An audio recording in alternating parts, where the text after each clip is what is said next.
qu'est-ce qu'une bonne position assise? Alors, c'est une position qui n'est pas figée, que ce soit dans le sens de s'ériger, où on se tient bien droit quand on commence une action, ou que ce soit dans le sens je vais me mettre de profil, hein, naturellement, quand on commence au début, une action rapide, où on doit être efficient, par exemple les mains sur le clavier, le regard sur l'écran, il y a automatiquement un tonus qui se met en place et puis au fur et à mesure de l'activité, et puis quand ça ralentit, quand il y a moins de choses, hop, le dos, il va avoir des fois des moments où on va se laisser aller un peu, aller chercher un appui à l'arrière ou venir plus sur un côté. Voilà, on passe de moments plus toniques, érigés, à des moments plus de laisser aller. Et c'est tout à fait normal, notre système, il s'ajuste en permanence. Et c'est notre capacité à passer de l'un à l'autre avec aisance, avec facilité, qui va faire qu'on va être moins fatigué. Alors effectivement, il y a beaucoup plus de charge, de pression sur les disques intervertébraux lorsqu'on est dans une position avachie. Mais on a quand même besoin de passer de l'une à l'autre. Et ça, c'est vraiment une question de proprioception, de souplesse. Voilà, pour maintenir les mains sur un clavier pendant longtemps, ou sur une action précise avec les mains et les yeux qui sont fixés sur l'écran, donc c'est des actions focales, hein. Ça demande beaucoup d'activité, de tension, de travail musculaire au niveau du dos pour fixer la position, pour la maintenir, pour la stabiliser. Donc tout le système est mobilisé pour l'action, pour l'activité des yeux et des mains, les épaules, tout ça. Bon, on sait bien que dans l'idéal, les accoudoirs bien réglés et un siège aussi et la hauteur vont être très importants. Mais là, on ne va pas parler de l'aménagement du poste, on va parler de nos réglages à nous, comment on peut trouver plus de flexibilité dans nos positions et écouter les besoins de mouvement. Voilà. Donc surtout de considérer que, alors bien sûr, naturellement, on va avoir envie de se lever et c'est très bien de le faire le plus souvent possible pour aller faire les photocopies, pour aller saluer un collègue. Et plus vous allez être dans cette propension de position assise souple et flexible, plus ça sera facile de passer de l'un à l'autre. Hein, voilà, donc on change les positions, souvent on change les pieds, une fois on les met là, une fois on les met là, des fois on les croise, des fois on relâche. Voilà, la position, elle est faite pour être vraiment mobile. Je passe de l'un à l'autre. Quand je réfléchis ou quand je suis constamment en train de changer de position. Si je tourne la tête pour regarder, j'attrape le téléphone. Ok. Et je vous propose de faire un petit exercice, là maintenant, un mouvement qui vous permettra de défiger un peu le système, les moments où on sent qu'il y a un peu de tension, de fatigue, de stress, que ça devient plus lourd. Et en particulier, les muscles du dos sont affectés, mais aussi le diaphragme, et ça va vraiment venir toucher la qualité de notre respiration. Et au bout d'un moment, les tensions vont s'installer dans la nuque, les épaules. Donc je vous propose un petit mouvement sur quelques minutes que vous pouvez faire assis au bureau, à la maison, voilà. Donc vous êtes en avant de votre chaise, donc je vais peut-être me mettre de 3/4 comme ça. Vous êtes plutôt en avant, hein, vous n'avez pas de support dans le dos, les ischions bien à l'aplomb sur la chaise. Rappelez-vous les vidéos que j'ai postées avant sur les ischions et la base. Et on va venir prendre ses bras et s'embrasser. On va attraper ses bras. Alors soit vous les mettez comme ça, les coudes ensemble, soit vous pouvez attraper aussi vos bras ou vos coudes au-dessus des coudes. Hein, et à ce moment-là, vous allez les garder à l'horizontale.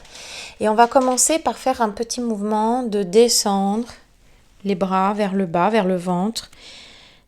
Voilà, donc là, vous allez sentir qu'il y a un laisser-aller, il y a un petit arrondi dans le dos qui se fait, la tête descend aussi. Et puis les coudes vont remonter et vont aller vers le haut. Pas trop haut, on va dire, vous allez sentir jusqu'où ça peut aller. Et puis vers le bas. Et vous balayez comme ça, de haut en bas, avec vos coudes, en laissant bien le temps à la colonne de suivre ce mouvement des bras, des coudes. C'est les coudes qui guident, hein, vous maintiennent les bras. Et on va vers le haut. On passe par le milieu et vers le bas. Et vous allez sentir, c'est ça qui est intéressant, c'est qu'est-ce qui se passe dans votre colonne de manière séquentielle, qu'est-ce qu'elle fait. Vous allez sentir que là, quand on va en bas, ça s'arrondit un petit peu. Et puis on va laisser la poitrine s'arrondir aussi. Et quand vous allez vers l'avant, vers le haut, il y a quelque chose qui va aller aussi vers l'avant. Sentez si l'appui bouge autour de votre bassin, de vos ischions. Les yeux vont avec. Voilà, ça reste dans une amplitude confortable. Et on va le faire avec la respiration maintenant. On va essayer naturellement. On va plus aller sur une inspire au moment où les coudes montent et vont un petit peu vers l'avant. Et on va aller sur une expire au moment où ils descendent. Et là, on va un petit peu vers l'arrière. Donc on va le refaire encore une ou deux fois. Vers l'avant et ça vers le haut et ça va un peu vers l'avant. Et vers le bas. Et ça se referme. Ça arrondit. Ok, et on revient au milieu.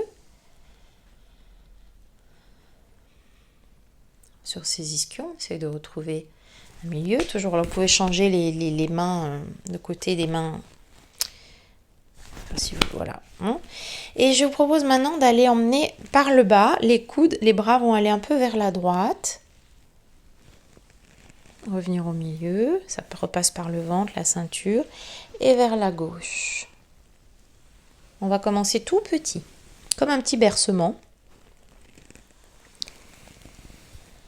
D'aller d'un côté à l'autre. Et là, vous allez sentir que les bras emmènent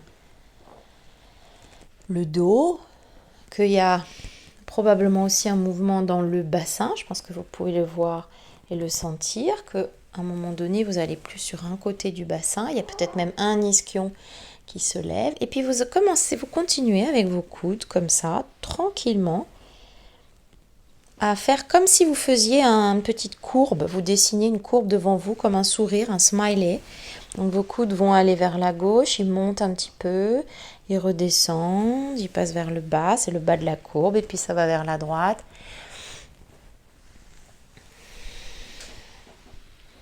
Et ce qui nous intéresse, c'est vraiment de sentir comment toute la colonne, elle s'ajuste à ce mouvement de courbe des bras, comment je viens en appui plus sur ma hanche droite, quand mes coudes sont à droite. Voilà, et on va faire un vrai smiley qui fait comme une demi-lune. Et sentez aussi que votre tête, elle suit, sans rien faire de particulier, elle suit le mouvement. C'est-à-dire vous ne la guidez pas, elle suit. Vous pouvez même le faire avec les yeux fermés si vous voulez. Ok, et puis vous faites une pause, vous relâchez, vous revenez au milieu et vous faites une pause. Et là, on va reprendre, c'est pas fini. On va reprendre notre petite embrassade. Donc vous mettez vos bras comme ça et on va faire un rond devant soi. C'est vraiment comme si vous dessiniez un cercle avec vos bras devant vous, sur un plan frontal. Un tableau, imaginez que vous avez un tableau devant vous. Et vous allez le faire un petit peu plus grand. Et vous suivez des yeux. C'est-à-dire que vous allez aller au-delà des bras. C'est-à-dire que vous regardez les murs partout autour de vous. Et puis vous inversez le sens. Et vous allez aller de plus en plus bas, de plus en plus haut. On s'entend bien que c'est toute la région dorsale qui participe, qui va se creuser. On change encore de sens. Voilà, on laisse la respiration se trouver. Puis encore une fois, on peut faire un cercle dans un sens et on change en bas, balancer. Et un cercle dans l'autre. Et on revient au milieu. Et on relâche. Voilà. Et là, on prend un petit temps pour sentir comment on est sur ces ischions. À droite, à gauche. Est-ce qu'on peut rouler un tout petit peu? Et vous allez sentir que dans vos lombaires, c'est beaucoup plus tonique et à la fois détendu. Et probablement, enfin moi c'est ce que je sens au niveau de la cage thoracique, c'est plus ouvert. Et qui c'est qui profite de tout ça? C'est la tête, c'est la nuque et les épaules. Vous allez voir que le support, il se va beaucoup plus tonique en bas parce qu'on a libéré, on a assoupli entre les côtes et les vertèbres. Voilà, un smiley comme ça. Et je vous dis à très bientôt pour une autre vidéo. Je referai une autre vidéo sur la souplesse de la cage thoracique pour libérer la nuque. À bientôt!